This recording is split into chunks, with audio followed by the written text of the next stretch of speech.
Can a Senate candidate truly take on one of the richest men in the world and win? Jeff Bezos has fired back at calls for higher billionaire taxes, but a rising political star in Maine is not backing down, promising to come after the Amazon founder and his wealthy peers. Before we dive into this explosive showdown, if you want to stay on top of everything happening in US politics, hit that subscribe button right now and leave a like. It really helps this channel grow and allows us to bring you more in-depth coverage. Maine Senate hopeful Graham Platner has ignited a firestorm by directly confronting Jeff Bezos over the billionaire tax debate. Platner, appearing on MS Now alongside Senator Bernie Sanders, vehemently rejected Bezos' assertion that taxing the ultra-wealthy would stifle economic growth.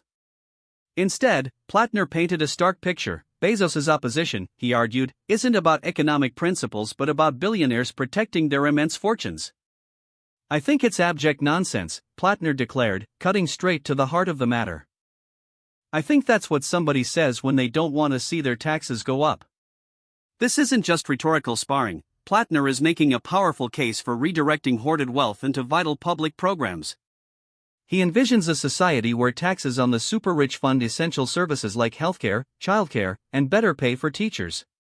"There is absolutely no question if we target the wealth where it has been hoarded and we pull it back into our system and put it into social programs like healthcare, childcare, and paying teachers what they are worth, we will absolutely improve the lives of working Americans and, quite frankly, improve our society as a whole," Platner stated passionately. He didn't mince words when describing Bezos' arguments, labeling them as propaganda designed to shield the wealthy. "It's meant to protect himself and protect his crony friends. And we're going to come after them for it," Platner vowed. These strong words from Platner were a direct response to Bezos' comments made during a recent CNBC interview. The Amazon founder dismissed the idea that simply increasing taxes on billionaires would magically solve systemic income inequality. Bezos proposed an alternative, eliminating federal income taxes for lower-income Americans. He warned that politicians often oversimplify complex economic issues by focusing their ire on wealthy individuals. "If people want me to pay more billions, right, then let's have that debate, but don't pretend you know that that's going to solve the problem," Bezos argued. "You could double the taxes I pay and it's not going to help that teacher in Queens. I promise you." The world's fourth richest individual also accused politicians of employing an age-old technique of picking a villain and pointing fingers, suggesting that government overspending, not insufficient tax revenue, is the true culprit behind the nation's fiscal woes. This exchange highlights a fundamental divide increasingly shaping American politics. On one side, progressive Democrats are pushing for higher taxes on corporations and billionaires to bolster social programs and address the widening wealth gap. On the other, business leaders and conservatives maintain that such policies could deter investment, slow economic growth, and fail to tackle the root causes of government spending. Tax policy is poised to be a central battleground in the lead-up to the 2026 midterm elections, with debates swirling around the future of Trump-era tax cuts, the national debt, and proposals targeting high earners and large corporations. Graham Platner has fully embraced progressive economic policies in his Senate campaign. His platform is built around affordability issues, focusing on housing, healthcare, and wages, bread and butter concerns for many working Americans. His alignment with Senator Bernie Sanders, a vocal critic of the billionaire class and a longtime advocate for higher taxes on the wealthy, is no coincidence.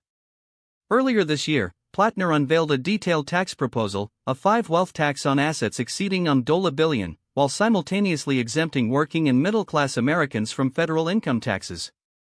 He is challenging longtime Republican incumbent Senator Susan Collins in what is shaping up to be one of the most closely watched Senate races of the cycle. Platner's populist economic message resonates with a broader movement among progressive candidates nationwide. Figures like New York City Mayor Zoran Mamdani and Seattle mayoral candidate Katie Wilson are also campaigning on similar platforms, advocating for increased taxes on the wealthy and an expansion of affordability-focused policies. This clash over wealth, taxation, and affordability is rapidly becoming a defining characteristic of the 2026 election cycle, particularly in competitive races where Democrats are leaning into populist economic messaging to connect with voters. So, what do you think about this escalating battle between a rising political challenger and one of the world's richest men? Is Graham Platner right to come after billionaires like Jeff Bezos, or does Bezos have a point about the complexities of economic policy? Drop your opinion in the comments below. I read every single one. The fight for America's economic future is on, and it's getting louder. We'll be watching.